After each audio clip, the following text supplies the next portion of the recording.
Good evening. Safety on the subway has been a concern for many, and the city's announced new measures in the coming weeks aimed at improving some of the issues. Tonight, one TTC user is sharing her experience and says more needs to be done than what the city is currently planning. CTV's Beth McDonnell joins us live tonight with more. Beth.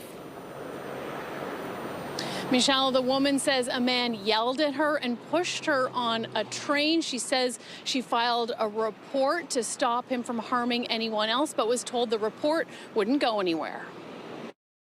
I was shocked, and yeah, I wasn't sure what he was going to do next. Leanne Dufault is a regular TTC rider and says she stays alert. But on Wednesday, during the afternoon rush hour, she wasn't prepared for what happened when she boarded a train at Chester Station in the same car as an agitated man. I continued by walking to the next door, and then I felt a push from behind, and I stumbled, and when I got up, I turned around, and he started yelling at me. He said, "Nazi scum, you are the problem." Luckily, the doors opened at this point and Dufault got off.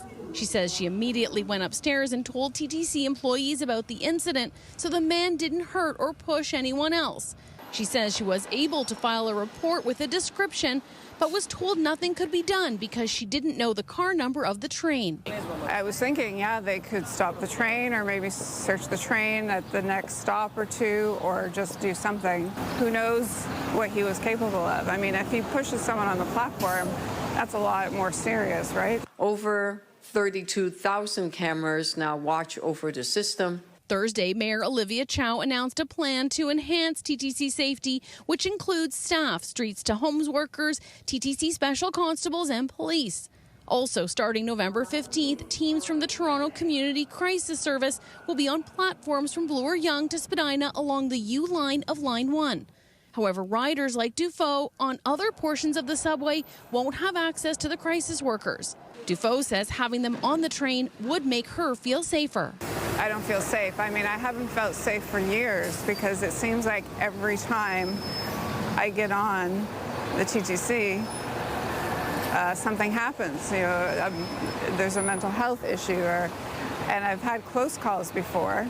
I came this close to like someone getting punched in the face, but nothing ever physical has happened. This is the first time something physical has happened. A spokesperson for the mayor says Mayor Chow believes the TTC needs to be safe for all riders. Better safety and better service is how we can bring riders back onto the TTC.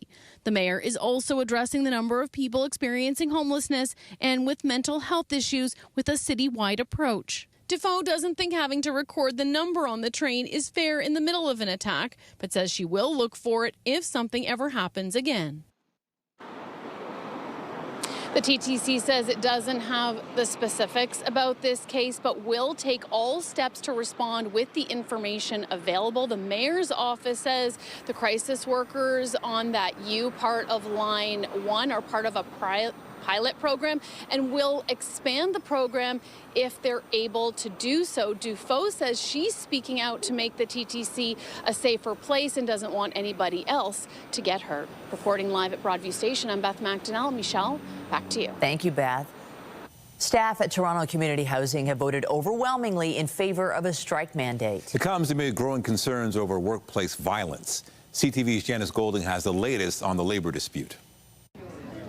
The vote in favor of a strike mandate was overwhelming. 98% in favor for Toronto community housing workers, 94% in favor for Toronto senior housing workers. Workers who say they're concerned about escalating violence in the workplace. One of our dear colleagues was viciously attacked. She was assisting a tenant that was currently at risk of eviction when she was struck across the face with a metal rod. She managed to fight off her attacker, but then the tenant got in their vehicle and attempted to run her over with her car. In fact, QP Local 79 says more than 66% of TCHC and TSHC staff have experienced assaults, threats, or harassment in the last year in workplaces the union alleges don't have working security cameras, panic buttons, or reinforced windows. A couple of months ago, a big rock was thrown at my office window, smashing the glass window pane. Since that time, I kept thinking, about that incident.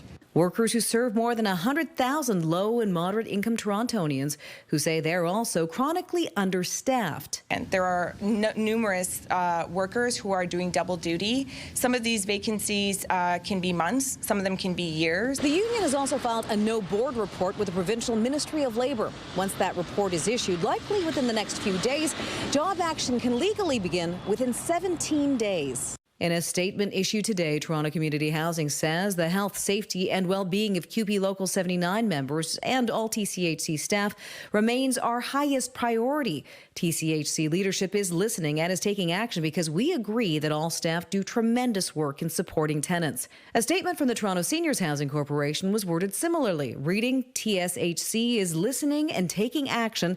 TSHC continues to be committed to the bargaining process and remains focused on reaching a deal with QP Local 79. Staff described this all as lip service, however. The CEO organized a listening tour on safety, but we don't want thoughts and prayers. We want action.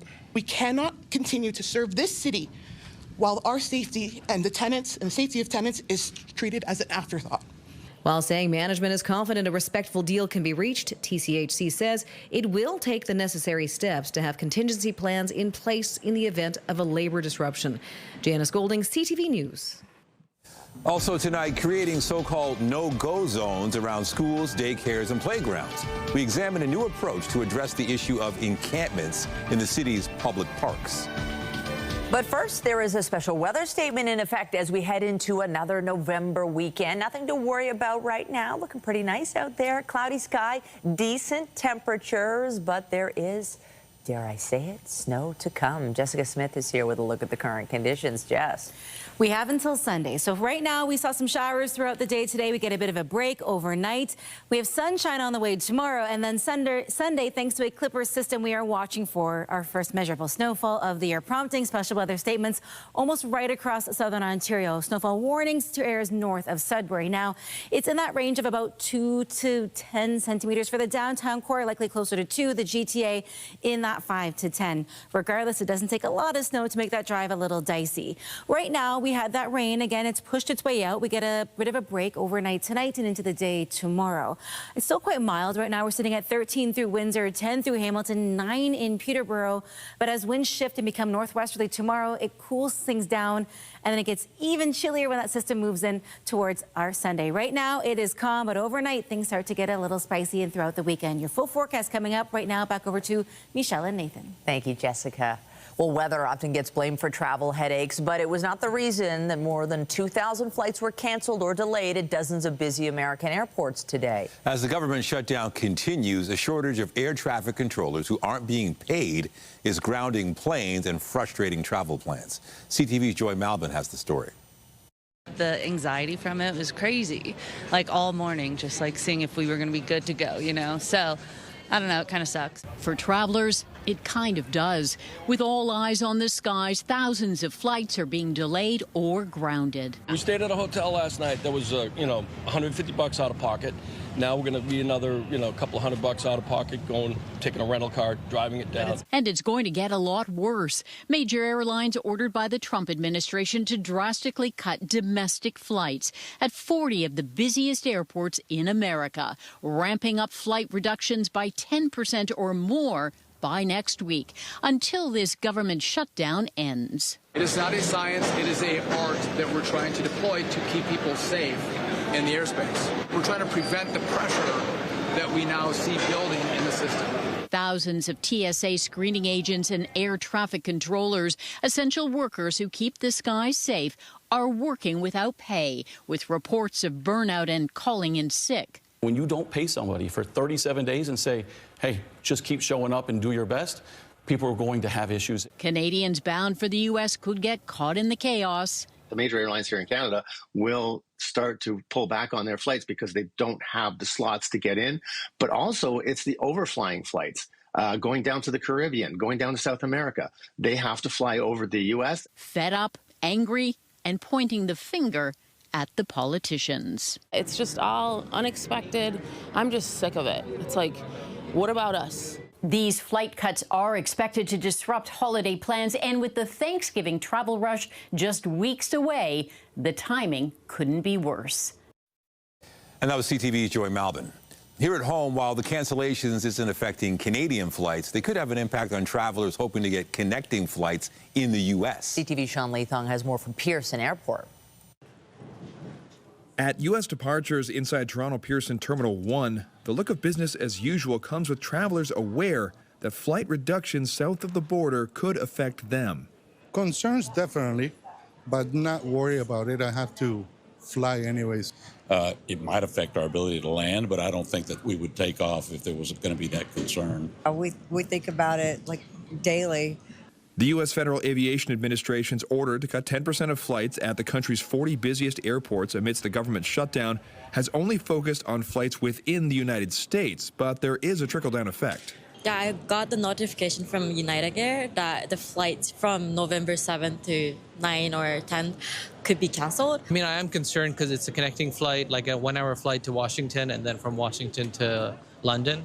So I am concerned that the second one gets canceled. Anyone connecting within the States isn't sure what they will encounter. I mean, clearly it's a concern when you want to travel. We travel quite a bit. And so it's starting to impact all the travel across the States, but also internationally, because they just don't have the capacity to handle all the flights. While it was a normal day at Pearson today, NAV Canada said that they implemented a traffic management initiative due to a lack of available staff yesterday. Also, it's the overflying flights.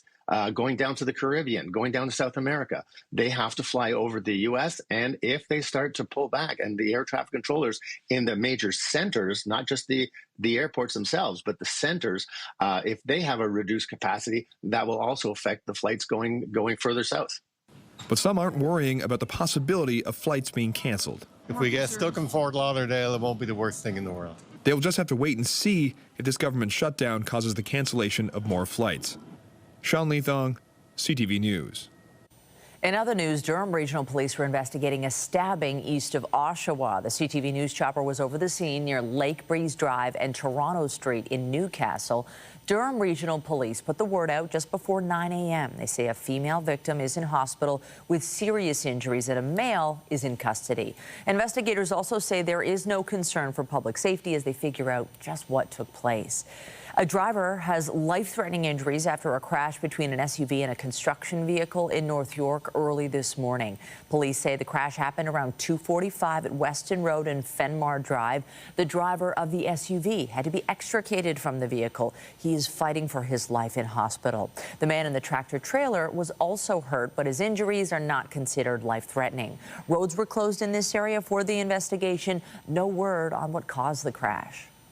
And further downtown, police are investigating a suspected arson in St. Jamestown. Around 9:40 this morning, Toronto fire crews responded to an apartment building at Jarvis and Wellesley. They found a fire in a storage locker in the underground parking. It was extinguished with no injuries reported. Still, the office of the fire marshal has been notified, and police are looking for a suspect seen heading north on Jarvis. Another video has been shared of a protest inside a downtown building Wednesday where a private event was being held by a pro-Israel student group. This video was released today by a group describing itself as TMU students, faculty, and allies. They allege it shows an Israeli soldier assaulting students who were protesting Wednesday at this off-campus event. That event was hosted by a TMU group called Students Supporting Israel. Toronto police have described demonstrators as forcing their way into the building and causing property damage. 5 people were arrested and face a variety of charges. At a news conference at TMU today, pro-Palestinian supporters made a number of demands, including calling for universities to prohibit foreign military delegations being hosted by university-sponsored clubs. They also say they want the Canadian government to ban entry to all Israeli soldiers, both current and former, and to launch war crime investigations into those already in Canada. TMU says the event Wednesday was held off campus and was not sanctioned by the university. The statement from TMU reads in part, TMU is deeply committed to maintaining a safe, respectful, and inclusive environment for all students, faculty, and staff. The university respects the right to demonstrate, but it is essential that community members conduct themselves with respect and civility. It goes on to add, TMU condemns any actions involving violence, property damage, or intimidation. On and off campus, such behavior is unacceptable and counter to TMU's values and policies. Next to the issue of encampments in this city and the unease felt by some families who say the tents are often too close to what should be safe spaces for kids. One of the mayor's critics at City Hall is saying that the proposals for the city to do more to protect the public spaces doesn't go far enough. CTV's Natalie Johnson has the details. It's 10 a.m. Friday morning at this East York Park, and perched next to the playground, a drug user is openly smoking crack. Something neighbors say has become a common sight since this encampment first formed in the summer. The reason this local mom stopped taking her 2 kids to play here. We witnessed several drug addicts injecting themselves in the middle of the day, sitting on a slide in front of kids. The daycare next door has beefed up its security, and in response to mounting concerns about the encampment so close to children's spaces. Urination, defecation everywhere, confrontations with people. Councillor Brad Bradford, who is running for mayor, is calling on the city to ensure playgrounds, childcare centres and schools are a no-go zone for encampments. I believe that the city has a responsibility to maintain safe and accessible public spaces for everybody, especially our children. Proposing that encampments within 200 meters of those sites be removed within 48 hours. My office hears every single day from residents about the noise, the fire hazards, the drug dealing, the harassment, the public health issues, and the violence that has stemmed from this site. And yet, despite repeated escalations, the site remains here entrenched today because of Mayor Chow's policies. Under the city's current encampment policy, the focus is on outreach and assistance. Clearing encampments is considered a last resort. Well, schools and parks are for children, and already over 1,000 people that lived in tents and camps have been moved inside for shelters and housing because the winter, as you notice, is arriving. Bradford says under his plan, outreach teams would still offer encampment residents access to safe shelter and supports, but the tents would be removed 48 hours after being reported. I don't support encampments anywhere, but when we have limited resources available, the ones that need to be prioritized are the ones that impact schools, daycares, and playgrounds, because those are the spaces that we need to keep safe for our most vulnerable, our children. Children who some parents say no longer feel safe in their own playground. Natalie Johnson, CTV News.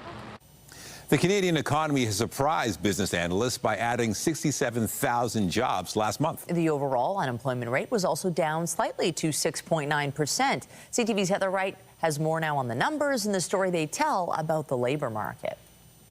For an economy that has been blindsided by U.S. tariffs, today's job numbers are welcome news. Unemployment is down, wages are up, and even some sectors like manufacturing and transportation, which lost a significant number of jobs in the summer, appear to be rebounding. Over the course of September and October, we're actually seeing kind of a recovery in these sectors, and the sort of the level of employment in both sectors, we're now back to where they were kind of closer to the spring. Canada added 67,000 jobs last month, with the overall unemployment rate dipping slightly to 6.9%.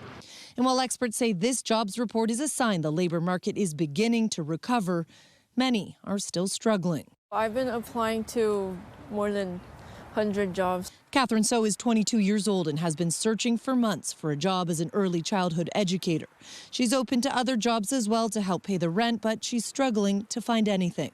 I'm definitely concerned about not landing a job as soon as possible, especially because I don't have much money saved up. So is not alone. The youth unemployment rate is the highest it has been in decades, though it did drop from 14.7% in September to 14.1% last month.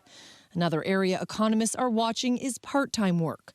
All of October's job gains were part-time positions, a sign of uncertainty in the market.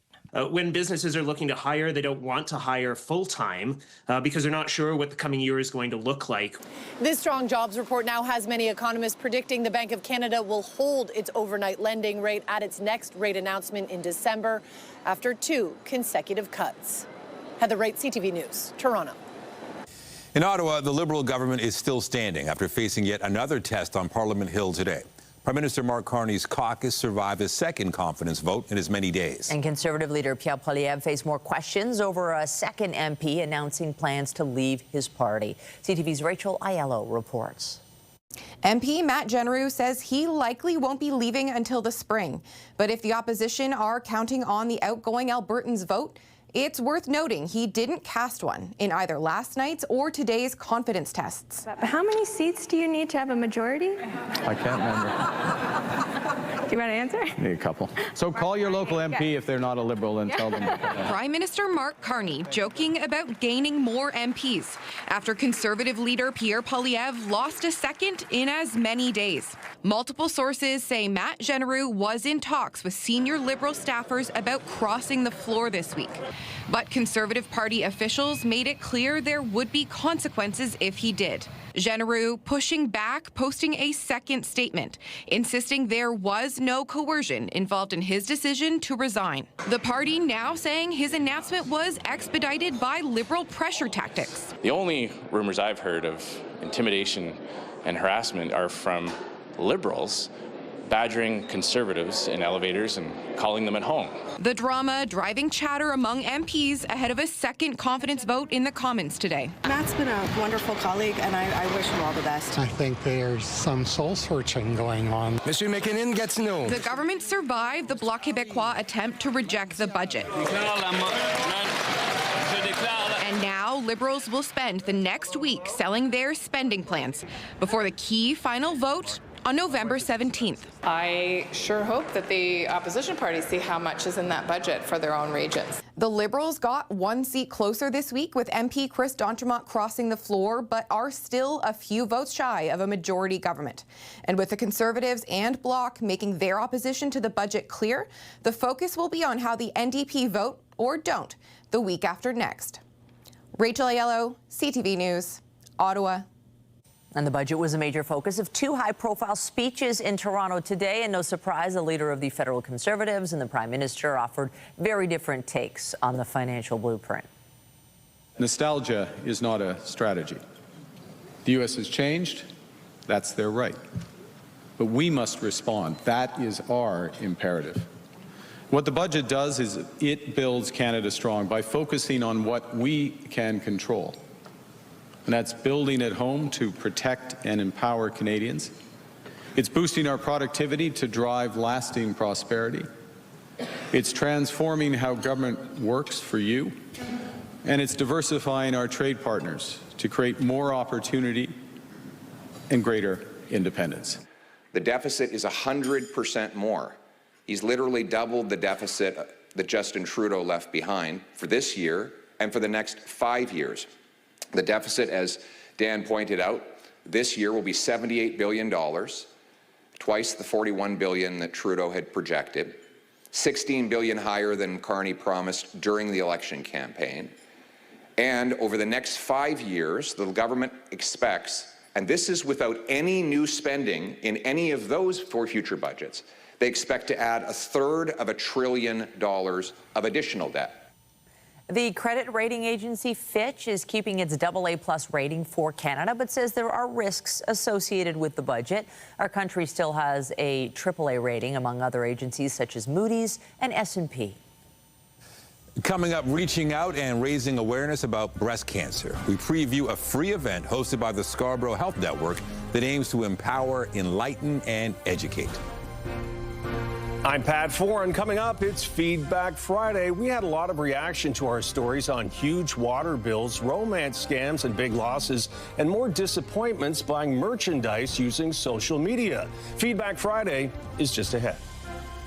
And after hovering around seasonal for most of the week, we're seeing a cool down as we head into the weekend, dipping well below that seasonal point as we head into Sunday and the week ahead. Plus, we are under special weather statements for snow as we head in towards the end of the weekend. Coming up, I'll have a full look at your long-range forecast, and stay with us. We have another full night of great shows for you right here on CTV.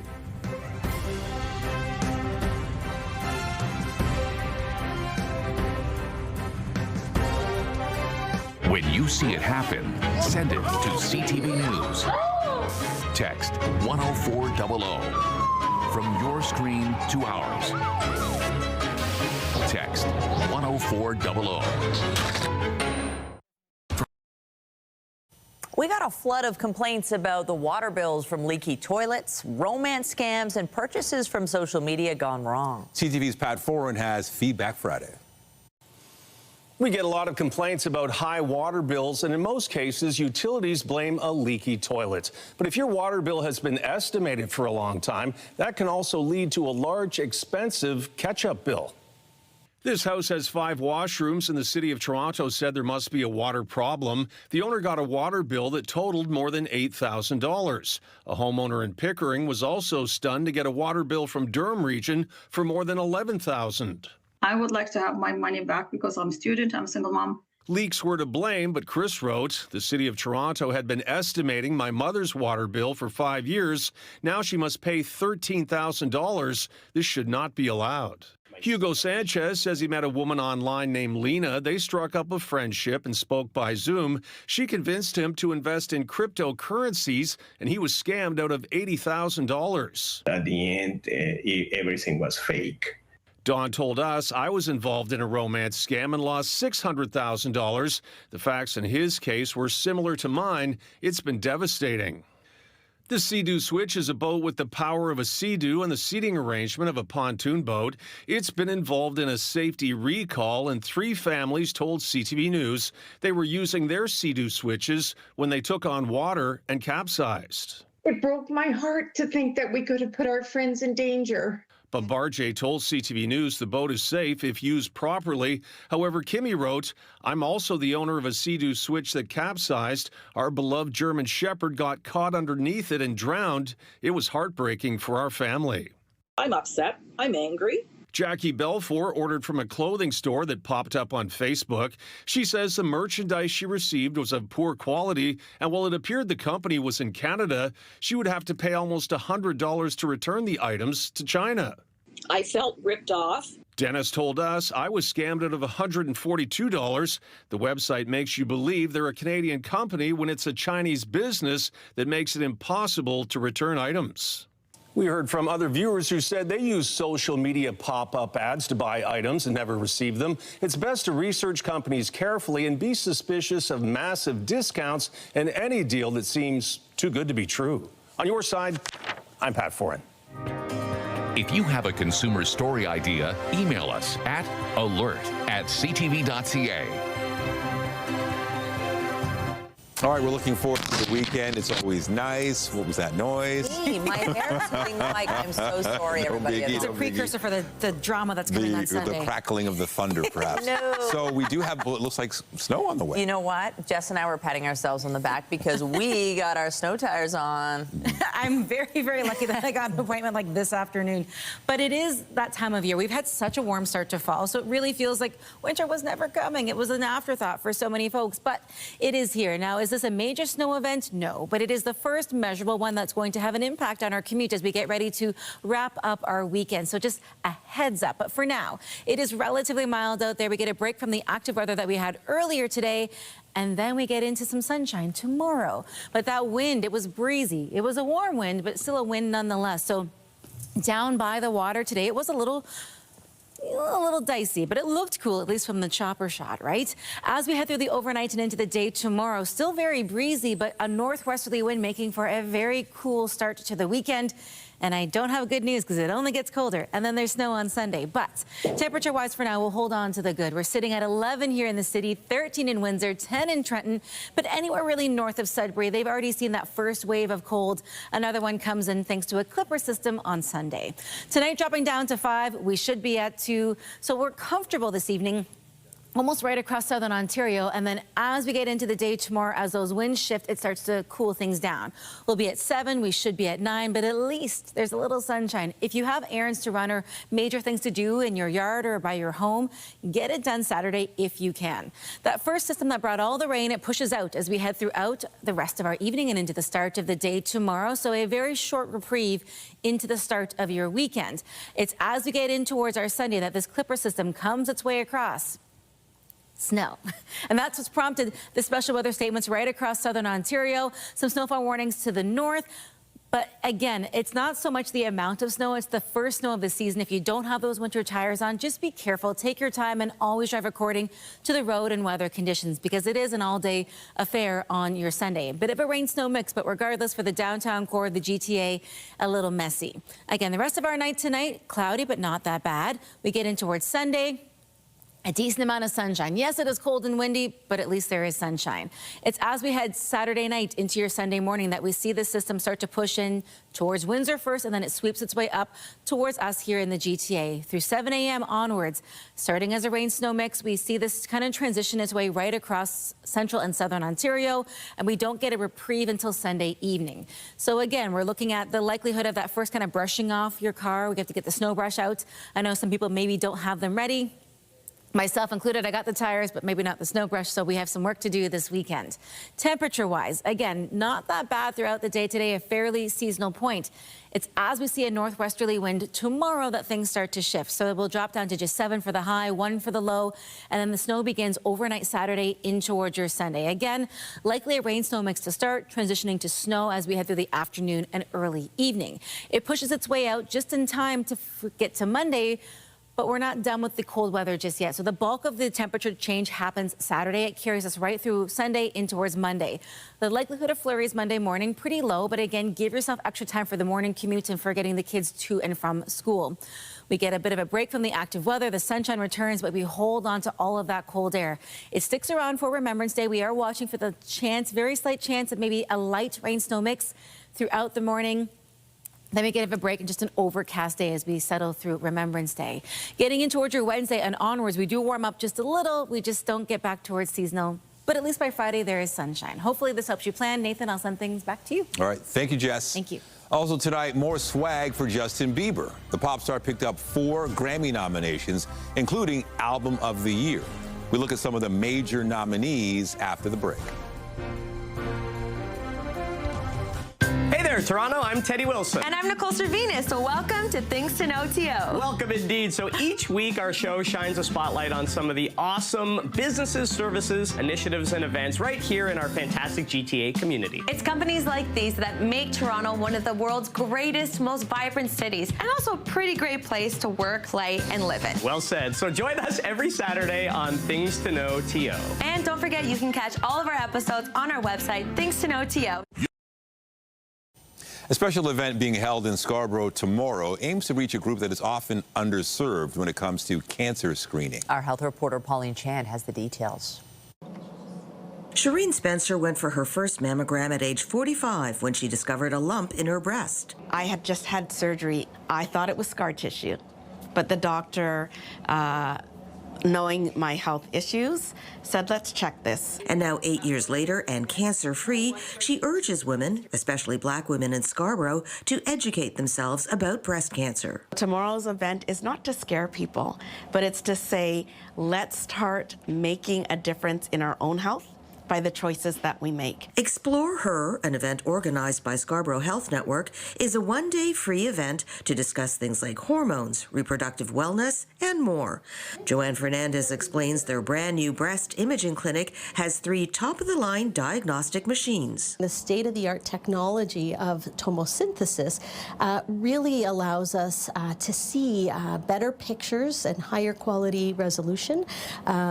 Imaging for the breast and specifically dense breasts, which we see quite a bit of here in Scarborough. Studies have shown Black women have a higher rate of dense breast tissue and often poorer outcomes than other racial groups. We're not sure what causes, is it that they have more aggressive subtypes, or is it that they also present later? So the later you present, the more chances you have for it to have spread. Dr. Mojala Omoli says that's why it's so important for women to attend the Empower Her event, especially those in the 40 to 50 age group, which is now included in Ontario's free screening program. What's holding you back? Is it time? Is it convenience? Is it fear? Is it fear of, I had a fear of what are you going to find out? She says culturally, talking about cancer has often been taboo in the Afro-Caribbean community, so making a special effort to reach that community is very important. The event will be held here at the hospital at Lawrence and McCowan, and you can even go online to book your own breast screening. Go to shn.ca for more information. Pauline Chan, CTV News.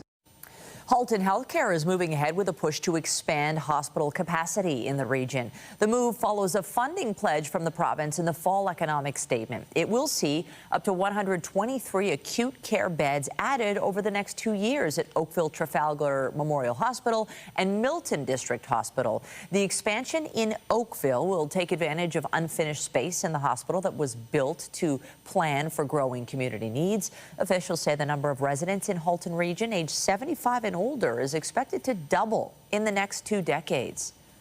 The Recording Academy revealed the nominees for the 2026 Grammy Awards. She a fan, he a flop, they just wanna kumbaya, nah. Kendrick Lamar is leading the crowded field with 9 nominations. Those include the top 3 categories: Album, Record, and Song of the Year. He's joined in those races by Lady Gaga, who tied for the 2nd most nominations with a career best of 7. Also competing in the top categories are big names like Sabrina Carpenter and Bad Bunny. He's the first Spanish-language artist to appear in all Big 3 award categories in the same year.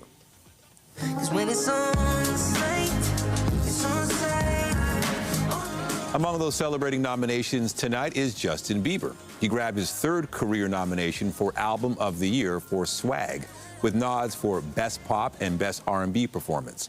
After a previous spat with the Academy, one high-profile artist who didn't get recognized was fellow Canadian The Weeknd. The Grammys will be handed out February 1st. Fans of Michael Jackson are getting their first look at an upcoming biopic telling the story of the rise of the King of Pop.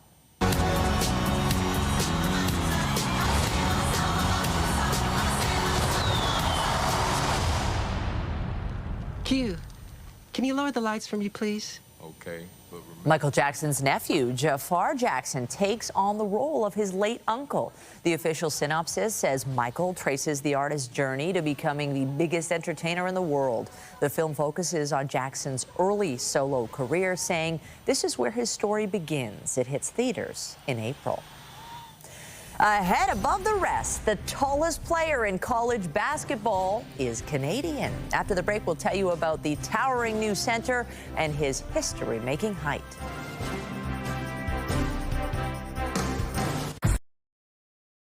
The cost of living crisis continues to take a toll. A new Nanos survey for CTV found 22% of Canadians skipped at least one bill this year to buy groceries, with younger adults hit hardest and Atlantic Canada feeling more strain. CTV's Maria Saru has the details.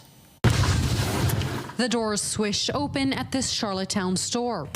Carts rattle out and Islanders load groceries into their cars. But some say putting food on the table comes with trade-offs. It's getting harder all the time. I usually try to aim for as many sales as I can. The more it's getting higher, it's affecting our daily bills. My car insurance, the fuel, my phone bill, my rent, the groceries, and all that stuff. New Nanos research for CTV News found 1 in 5 Canadians have skipped paying bills to buy groceries in the past year, and those under 55 were 4 times more likely to do so. Inflation and high housing costs are major factors contributing to the generational divide, says Chief Data Scientist Nick Nanos. What's clear is that there's a significant proportion of Canadians that are facing those really tough choices. It's quite striking. I think in any other world, this would be considered an epidemic. 13% said they skipped bills sometimes or often, but a regional breakdown shows that number is highest in the Atlantic provinces at 24.2%.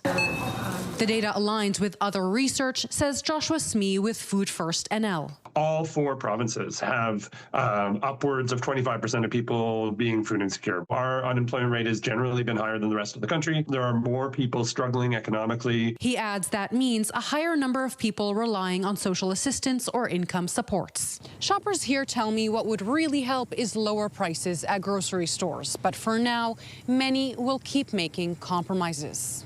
Maria Saru, CTV News, Charlottetown.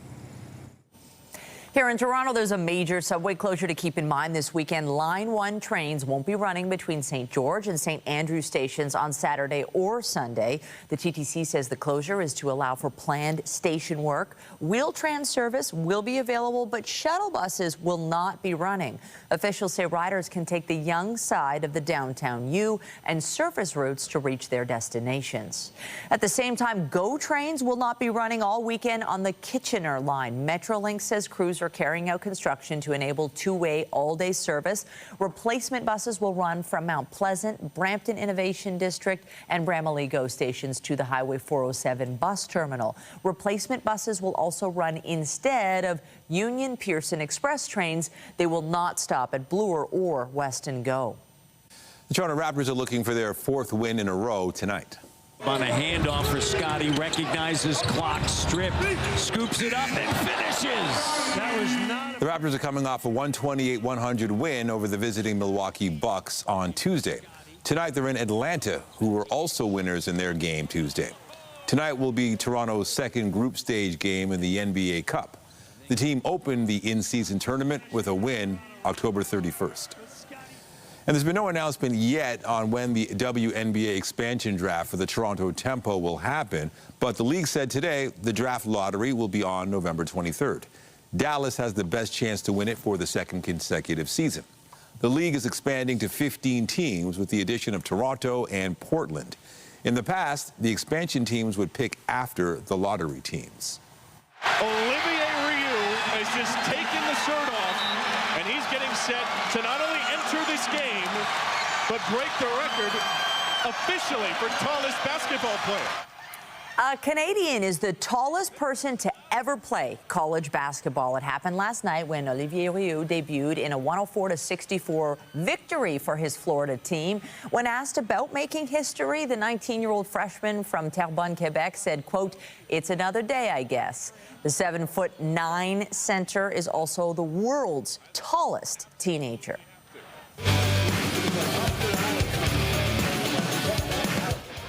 Canada's hockey jerseys for next year's Olympic and Paralympic Games have been revealed. Our players will be sporting two versions, a white jersey with a red maple leaf and a red jersey with a black maple leaf. Hockey Canada says the multi-tone design of the maple leaf crest reflects the look of a diamond, representing the athlete's ability to withstand incredible pressure.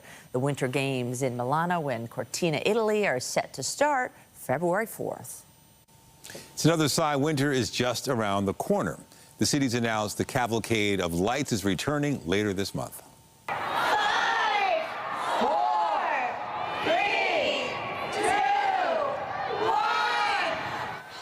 The annual event featuring music, skating, and holiday cheer will kick off at Nathan Phillips Square November 29th and run until January 7th.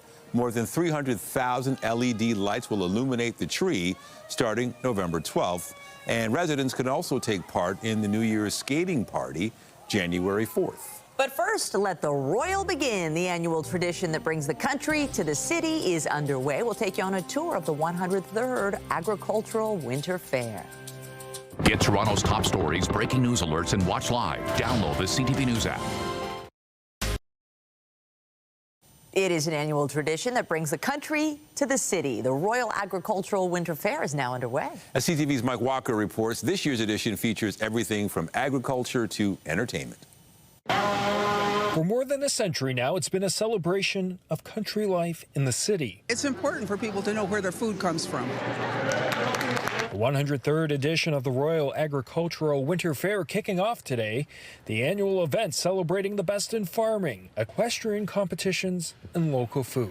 It's sustained long because of the people that are involved here with the Royal for 103 years. There has been institutional people, family, generations that have come here. A chance to get up close with all sorts of animals, including Rosie, the miniature donkey, this year's ambassador. Donkeys are really the unsung hero in agriculture, and it's really nice to see them kind of shine a spotlight in something where you don't see it come to every day at the fair. Patrick Brown Anderson is a third-generation cattle farmer. This is kind of the best of Canadian agriculture on show. His family has been showcasing at the fair for more than 50 years. It's really a journey that starts kind of all the way at the beginning of the year. But then when we get down here, there's a whole routine. It involves shampooing, washing, blow drying, hair trimming, kind of more products than I put into my hair or anybody else does. We put into the animals to make sure that they're looking their absolute best when it comes to the ring. The Royal Horse Show is the centerpiece of the event, and it's the second year 15-year-old Sophia Peltier is competing. It means a lot because it was my dream for a long time. She is among more than 1,000 equestrian competitors vying for $1.2 million in prize money. We have 8 countries competing in a World Cup title this coming Saturday. We have the Canadian Show Jumping Championships kicking off tonight. There are thousands of animals to see and picture-worthy crops like these massive prize-winning pumpkins. I'm amazed. I'm thrilled to see squash pumpkin so large. The Royal Winter Fair draws more than 300,000 people to Exhibition Place every year. It runs until November 16th. Mike Walker, CTV News. Oh, cute there. Well, how fitting. The Royal Winter Fair. We've got some winter conditions happening this weekend. At least that shows inside for the most part. Listen, it's not so much the amount of snow, but it's that first snowfall every single year. And we know that it's coming, so prepare yourselves accordingly as we head into Sunday and enjoy it if you can. Maybe if you've got the snow gear ready, you can get outside and have some fun. But for now, it is just a very kind of mild night. We've seen the wind die down a little bit, but it picks back up and becomes northwesterly tomorrow. 13 through Windsor, 11 here in the city, 12 in Niagara, quite mild, and it stays mild overnight. Now, this is your heads up for Sunday. We are under a snowfall statement here in the city, so keep that in mind if you're traveling anywhere in the GTA. Temperature-wise, it does significantly cool down throughout the weekend, so layer up, but enjoy it. Listen, the sun comes back out Monday. Love it. Thank you, Jess. That's it for us, but be sure to join Heather Butts tonight at 11 for CTV National News, followed by Zarada Alman with your next local newscast at 11:30. Meantime, our coverage continues anytime on CP24 and at ctvnewstoronto.ca. For Jessica Smith and the whole team here at CTV News, thanks for watching and have a great night and weekend.